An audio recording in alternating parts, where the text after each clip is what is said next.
Well, hi and welcome back. Today we are here with a very special guest, Maddy from the band Saints Among Us. You are the vocalist for the band, and we met. We were just talking, like, pretty much as of recording this, pretty much 3 years to the day. And I just remember that night so much. It was so much fun coming out to see you guys. So, welcome to the show. I'm so excited that you could be here today. Me too. I've been looking forward to having this chat. And you were going to be playing a show down in London a couple weeks ago. Yeah, in Soho, but we had to cancel last minute because we was going to be doing the podcast the day after, weren't we? But yeah, fortunately, I had to get poorly on the way down. Yeah, I know, and that's awful. Everybody has been struck down by the flu lately. Yeah. It's a bit scary because you're just like, people are getting really, really ill. Yeah. So I'm glad you recovered fairly quickly. Yeah. It was more like a 24-hour kind of bug thing that came out of nowhere, and I was just like, for God's sake, man. But yeah, I was wrote off that whole weekend, but yeah, I'm all good now. So until the fall comes. And it's kind of the worst thing though, because you're like, couldn't I just have been sick and just stayed home instead of having to drive down and get sick on the way? Literally. Yeah.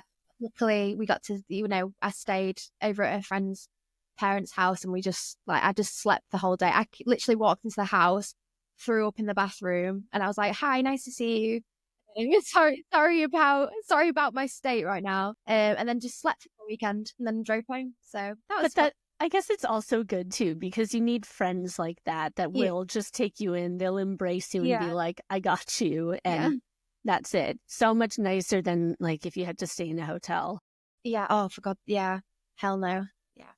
I'll tell you, look, since we're talking about it, I'll tell you one time I got sick in the elevator of a hotel just as a family was getting on with their young child. And it was the most embarrassing experience probably of my life. And I felt so bad. I still feel bad. And so, not that they're probably listening, but if they are family, I am so sorry about that. It was like the worst night of my life. But, so we get through these things. I'd rather spend it with friends than I would in a hotel. Do you want to tell us a little bit about the band? You guys have been putting out music for several years now, and I really love your sound, and I truly love your voice. I was listening to you over the past few days again, and just really like, you just have the coolest voice. I love it. Thank you. Yeah, we've been playing for, oh God, since I was in college. That's when I met the drummer Adam, and basically just formed. They already had the band kind of formed, and I just joined. But yeah, we've been playing since probably 2016. Obviously, the lineup's changed a few times throughout the years, but I feel like right now we're at like our most solid point like that we've ever been in, and we are, writing like what we've always wanted to write, and it's just kind of like more natural, like without being like forced to kind of go in a certain direction. It's more just like we're just doing what we want to do and what we think sounds right. Yeah, I think that's really important for any band, is to kind of follow the path that that you feel that you should be on. Yeah, I think that like especially when you're in a younger band, you kind of push yourself to be in a certain way, and you don't really know what you want to sound like. You don't really know. You're not really a good musician then either, to be fair. Like, we were all terrible. But I think as we grow together, like, our sound definitely grows, and the path looks a lot clearer on what we want to sound like and stuff. So it's really exciting. I feel really excited for like where we're going at the moment. So that's good. Yeah, I think I listen to you guys and I see, okay, I hope this doesn't sound weird, but it's like heavy metal dance fairy music. Damn right. That's how I feel when I listen to you. And I'm like, I feel like we should change the Spotify bio to that now. Maybe it's time. It's, yeah. And I think maybe that's why I tap into it. It's that like, it's heavy, but it's like sparkly. Yeah. If that makes sense. And I hope I don't. Yeah. That's exactly how I describe it. Good. I got the concept then. I love it. What kind of, and it seems like you draw influences from a whole bunch of different genres to create your unique sound. Do you have a few favorites that are? The guys will always take the piss out of me for this, but I've always loved the Killers since I was like younger. Just because like it's the band that me and my dad, we bonded over, and it's what got me into music. So I definitely feel like I take a lot of influence, from their synth sounds and their lead lines and songs, especially some of the older ones. So I definitely take inspiration from those. But recently, I've been taking a lot of we all have from Sleep Token. Like we've been really enjoying them, Yeah. and like their melodies and stuff. And me and Ramal actually went and saw them in Glasgow, and they were absolutely incredible live. Like, so I definitely think we've been taking a lot of inspo from like Sleep Token, and we've been saying Spirit Box as well, but with a twist of like pop. I'd say like a poppy twist. Yeah. But it's funny though, because I think there are certain bands that are heavier, but they sound to me pretty much like bubblegum pop, Yeah. I don't know. I think my sister sent me this thing like of a whole bunch of Linkin Park songs for some reason. I was like, growing up, like, because I was, I don't know, 14 or something, 15 when the first album came out. And I'm listening to it now, all these little clips, and I was like, God, I didn't realize they were just such a pop band. Yeah. Back then, I was like, yeah, it's pretty so cool. hard. And I was like, no, this is true, like bubblegum. But the funny thing is, I don't think you guys sound like bubblegum. When you have those pop influences come in, they just sound cool. They don't sound that, I don't know. You know how pop sometimes gets a bad stereotype? Yeah. No, Yeah. I love that though. Like, I love heavier music, don't get me wrong, but I am a sucker for a really nice pop melody. That's my favorite thing. Just a really melodic tune. Like, I just think it sounds pretty. So I like to mix it up and add that with heavier guitars and drums and stuff because I just think it sounds cool. So yeah. It does sound cool. I don't know. Do you know the band Mother Mother? I think it does sound familiar. Yeah. They're Canadian, and they've kind of had in the last couple of years some viral moments on TikTok and stuff, whatever. With Hayloft, I think was what went viral. But oh my gosh, Molly, one of the female singers, she has this voice, and to me, it sounds like also fairies, and you're just like, and it's so cool. But they're also one of the most depressing bands ever. I love them. I truly, truly just love them. I have since the beginning. But I also have to be careful that I don't listen too much because I'll just go down. Yeah. It's dark. It's not just like it's not depressing. It sounds light and beautiful, but it's dark. Yeah, but it makes you makes you feel things. All the feels. I'll come out then. Yeah, I'll write that down. Because I've not listened to them before. Yeah. We were kind of talking about how a lot of lyrics in general are just kind of depressing or pretty much. I remember when we were first like writing together, like when we was all like teenagers, I remember Brad tried to have a go. Brad's the lead guitarist. He's not very good at like lyrics and stuff. Anyway, he tried to have a go and he'd just gone through like a really bad breakup, bless him. And anyway, he wrote this song and the lyrics were the first lyric was standing at a train line. I was just like, Brad, we can't do that, man. That's just, anyway, it got really dark. I was like, Brad, are you okay, man? Yeah.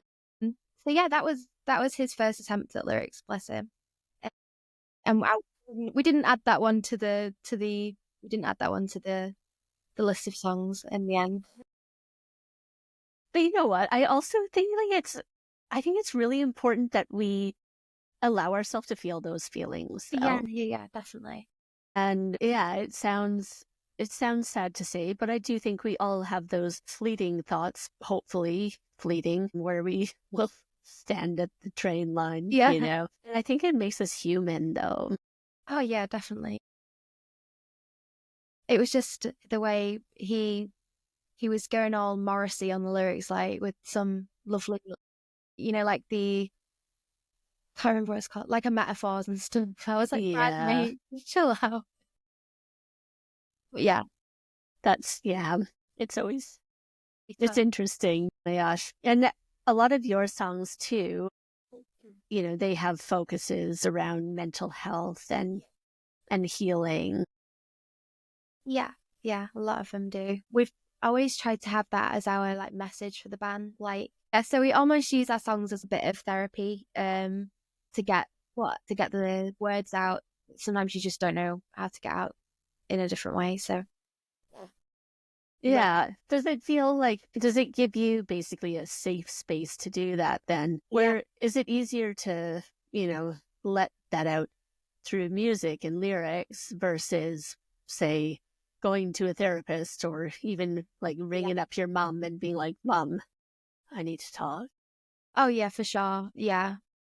I've never really like spoke to a therapist properly about, like my mental health or anything. So I'd say it's the only way I can really get stuff out properly. As for the guys, we'll just kind of all chat about stuff and we're all really close. And Tom as well, he's the rhythm guitarist. He's actually studying at the moment to become a music therapist. So he's really, really like amazing to chat to when you're struggling like mentally because he just knows what to say. So he's the most recent like addition to the lineup, and I just feel like it's completed us, like all of us together now.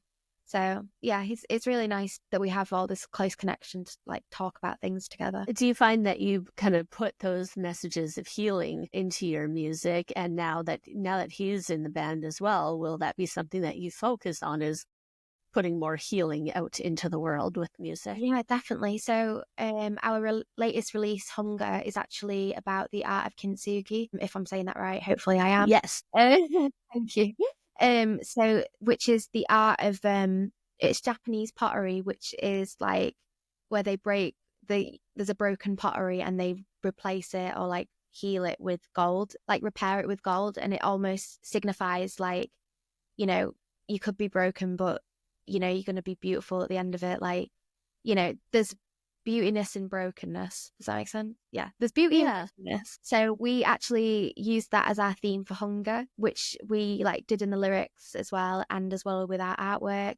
We did like a lot of themes with the gold cracks like through an art single artwork. So we are going to be like continuing to do that throughout like the rest of the singles and stuff. So yeah, definitely. Yeah, we want to keep going with that one. I always kind of talk about finding beauty in our flaws, Yeah. where, we all have, whether it's physical or we have emotional baggage or, whatever I don't know, whatever things we all get worked up about. We all find ourselves so flawed for the most part. And, but it's incredible because other people, when they look at you, that thing that you go, everybody goes, wow, I wish I had that. Or, there's something that just makes them extra, extra beautiful because of it. Yeah, definitely. I think as well, a lot of our songs, I often talk about body image and how I see myself. Especially in our song Heaven and Hell, which is about, it's essentially, it sounds as if the song is about like a relationship, like, like arguing with like a partner or whatever, but it's actually like you're arguing with yourself. And one of the lyrics is about looking in the mirror and stuff. So that is one that I always say every gig because the intro for it is so long and I always go off, I don't know what to say in this bit. I always go, this song's about body image, how you see yourself. And I'll just say that because I want people to know, I want them to listen and know that it's okay to feel like that. So yeah, definitely. It's hard. I'm noticing, because I have a teenage son, I am noticing that, yeah, okay, boys really struggle with body image as well in different ways than we do as girls and growing up and as women and everything. It's God, like it's so hard to overcome these things and really embrace, everything that you don't like about yourself. Yeah, definitely. I found okay, this sounds like, but the other day somebody had commented on a photo of me that, oh, you're just so beautiful or something. And I was like, wow, that's very kind of you. And she's like, oh, you're just going to have to accept it as the fact. And I was sitting there and you know, actually, I think this morning I was walking my dog and thinking about like my entire life I spent being told how ugly I was, how unworthy I was, how, this and this and this and this and this are wrong with me. And then you have one person that's like, I don't actually even know her, but Yeah. I just online and, and she's like, you're the bee's knees. And I'm like, It's hard.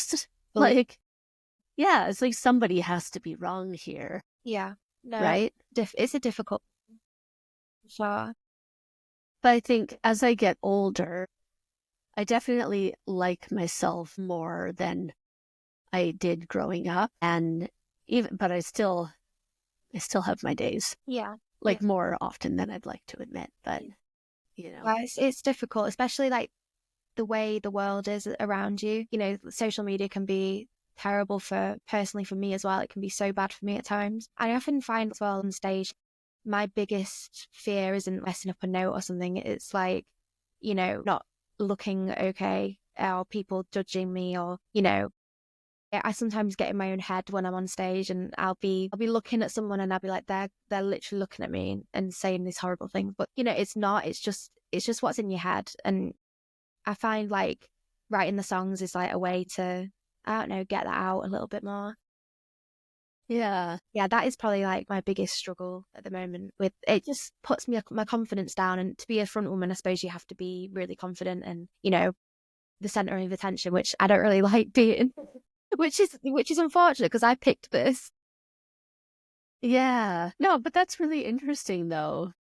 And I think it's like, I also think it's really natural to have those thoughts. Yeah. But it's different when you're on stage, right? But sometimes, everybody's looking at me because I'm wearing 2 different socks, but like, that's most truthfully, nobody cares. Yeah. Like, they're more obsessed with their own socks than they are with your socks, right? And again, I've seen you perform and you're an excellent performer. Thank you. I think I told you this when I saw you. You guys need a bigger stage because I think where I saw you is a small stage. Yeah. But I feel like you would do such cool things and I feel like you need lasers. Yeah. I'm right. We need pyros and lasers. Yes. Maybe not even pyro. Well, maybe like firework kind of deals, but it's got to be like sparkly and lasers because it's so cool. Right? Got a picture to. Yes, tell them. Lasers. It doesn't matter what size. Lasers are always welcome. This is when they bring like the little cat laser pet. Oh my gosh, that would be so funny. New stage show. Yeah, maybe that one will pass on, but I don't know. Do you find though that it gets easier with every show you play and all the performances you do? Is it still hard? I'd say it's hit and miss. Definitely, like a lot of performers say that they just kind of shut off and they go into a different persona. I can't do that one. I try, but I can't. So depending on how the crowd is with me depends on how I'm going to be. So if the crowd's very like upbeat and they seem all friendly, I'm friendly. But if they're more reserved and they need breaking out of the shell, I really struggle to like get past that.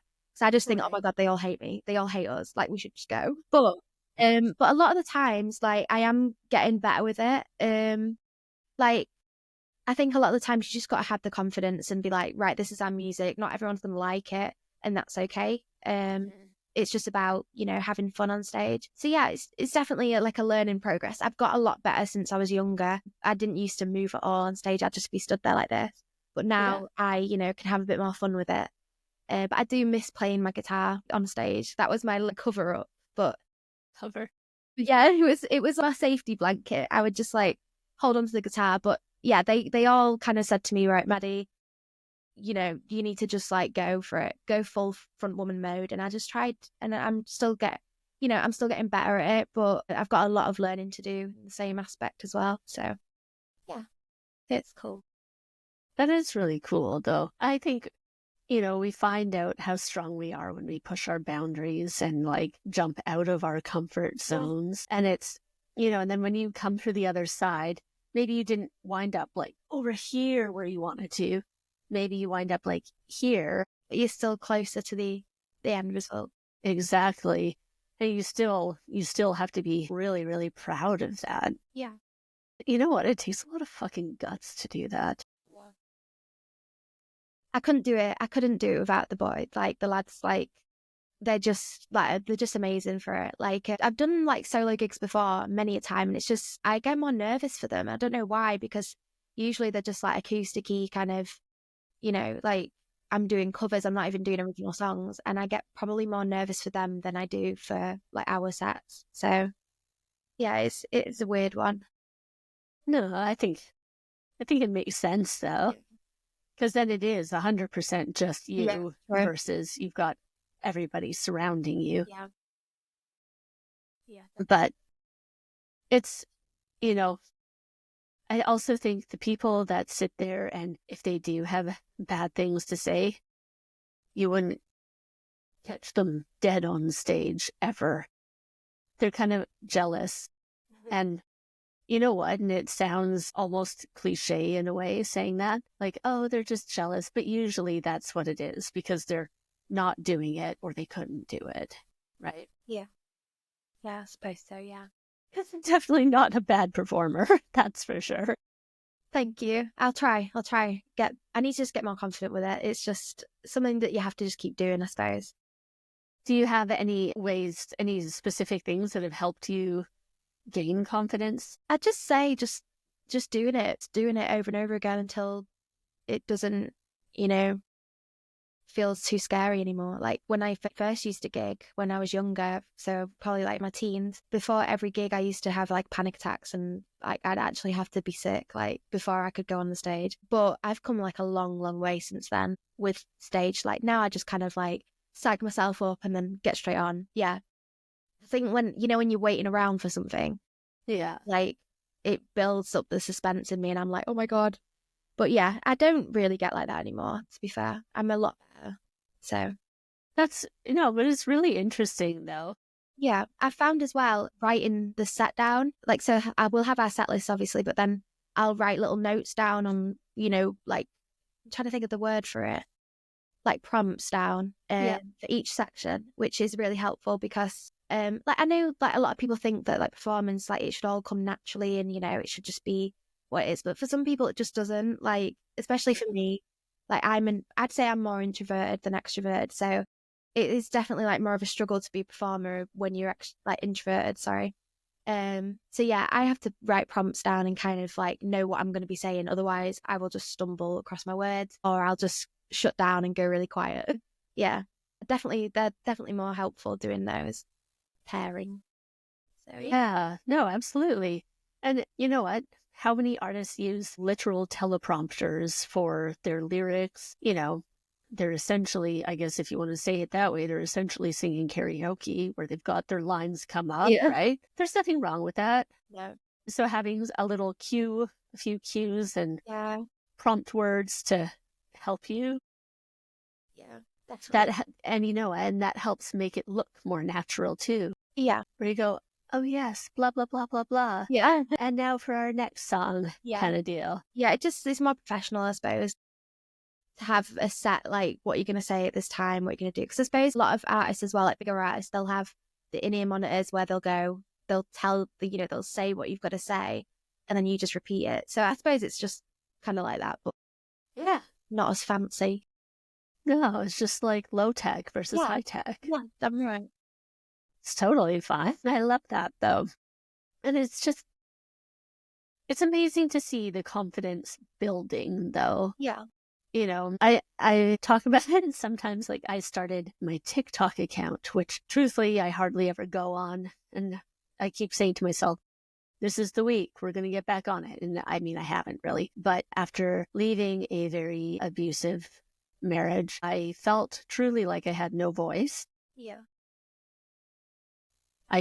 I couldn't even speak. I was almost reduced to a whisper in many things. And so I started this TikTok account so I could be like, I really like this album because blah, blah, blah. Or I would talk about, different healing modalities and things like that I learned and whatever. I was just like, I am going to get my voice back. And I didn't really talk about it at the time. Yeah. But now here I am almost like a year with this podcast and I'm like, blah, blah, blah. You can't shut me up. So. Yeah. That's really good though. Like that shows like a lot of growth, like in yourself, doesn't it?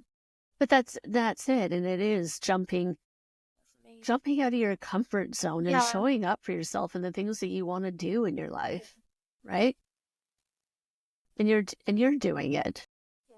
So you have lots to like cheer for yourself for. Inspirational. Yes. You've got to see it sometimes, haven't you? Like how far you've come and progressed as a person. I think it's easy to just get in a bit of a rut and, think, oh, I should be doing that. I should be doing that, looking like that. Like it's easy to compare, but you got to be proud of yourself at times. So yeah, absolutely. And I think we all have these big goals that we're, constantly running towards, but we also have to be kind to ourselves that they don't usually happen just overnight. Yeah. No, yeah. It's, and look, it'll be super real talk. Sometimes I have to call my mom, and I'm really lucky because my mom is amazing and we're really, really close. But sometimes I call her and I'm just like, I am the biggest loser on earth. And blah, blah, blah, blah, blah. And then I cry. And she's like, but you've done this and you've done this and you've done this and this and this and this and this. And I'm like, okay. You're like, okay, I'll get out of my funk now. Exactly. And you kind of have to do it though, and like, I don't know what I would do without my mom. Yeah. I'm very lucky in that way, but she'll be like, kind of give your head a shake. Like, yeah. When I was here, I was not doing this kind of stuff. When I was doing this, it was not like that. She's like, you're awesome. And I'm like, thanks, Mom. Oh, that's so sweet. That's so sweet. But you forget, right? Yeah. And I probably talk to my mom more than I talk to anybody on the planet. So she probably knows best of everything. Yeah. Right? You need that. And I think it's okay to take that boost from the people around you too. And we all, no matter who you are, you all need that support sometimes, right? Definitely, yeah. Yeah, sure. Do you ever have ways that you check in with yourself to see how awesome you are? I don't really know. I'm trying to think. I think sometimes I will do I'll do like a comparison to when I was younger, and I'll go, right, when I was this old, like what would I have thought I would have had, and I remember going, when I was younger, I would think like I just couldn't fathom like having my own house or like a car or like pets and stuff like that, and like doing the things that I do, like, but I look back and I think, well, I do drive now. I've got a car, like I've got pets, like, it's weird looking back and going, like, I've done that, you know what I mean? Yeah. So you've got to be proud of yourself for how far you've come. Definitely am, like, if I ever feel a bit down or I need a bit of my head checking, like, I'll just, I'll think back to when I was younger and go, little Maddy would have never thought I would have a car right now and I'd be driving. I could go wherever I want, you know what I mean? These little things like that. These little victories. So yeah, definitely. Love that. So you have some new music on the way. Yes, we do. We are looking at some new singles coming out in around April time. So end of March, April time. So that's exciting. We actually have played one of them like in our latest set. So when we had our single release at the For Hunger, we played the next single we're going to be releasing. We played that one, but it wasn't like complete then. It was more like a test the waters kind of vibe. I'm so happy and excited for this one to come out. So yeah, it's all coming together now. It's a waiting game. I'm really excited to hear it. And so you said these ones are all going to kind of tie in with that Kintsugi theme, coming back stronger, being unbreakable. Yeah. So we are looking at doing some videos as well. So hopefully they'll kind of tie in together. But yeah, I'm not 100% sure when the dates are going to be of the releases yet. But hopefully we'll get that, get that figured out soon because we need to. Yeah, absolutely. Oh my gosh. It's going to be amazing. Yeah. And you've got, you have a few shows coming up as well. So then people can follow along and check you out online too. Yeah. So we have I've got it written down. Let me check because I always get dates wrong. I'm terrible. So I have to write everything down. So yeah, around the end of June, we are hoping to have a headline gig in Sheffield. So that'll be hopefully when we've got both singles out, we can kind of, showcase them there. And then at the end, it's in October, we've got the Novocaine Festival in Sheffield again as well. So we haven't actually got lots of gigs this year lined up. It's more of we wanted to focus on the releasing of songs and getting stuff together because a lot of the times we'll focus on gigging a lot and we just don't get time to, write and record and, do the other parts that people don't really see. Because it takes so long to, just write and record one song and get it, uploaded and get all the promo done. It's a lot longer than you think sometimes. So this year, our biggest goal was to kind of just focus on the writing and recording side of things. So yeah, this year's gigs aren't massive compared to like what we've done previously, but yeah, we've got a lot like exciting things lined up. So hopefully they'll be fun. Yeah, it's gonna be really good. So if people want to look you up, where's the best place to connect with you guys? We are Saints Among Us Band on like most socials. So there's like Instagram, Facebook. I think we're SAU Band on TikTok and stuff like that. So pretty much on all social medias, it'll be Saints Among Us Band. But yeah, we post regular updates on like gigs and stuff, and we try to do like more funny stuff on TikTok and random bits on TikTok. So yeah, so that's pretty much it. And so, we'll link everything in the show notes. Cool. I have honestly loved having you as a guest, Maddy. I really appreciate your time. And I'm so excited to see all of the things that you guys come up with going forward. Thank you. Thank you so much for having me. We'll talk to you soon. Have a great day. Bye.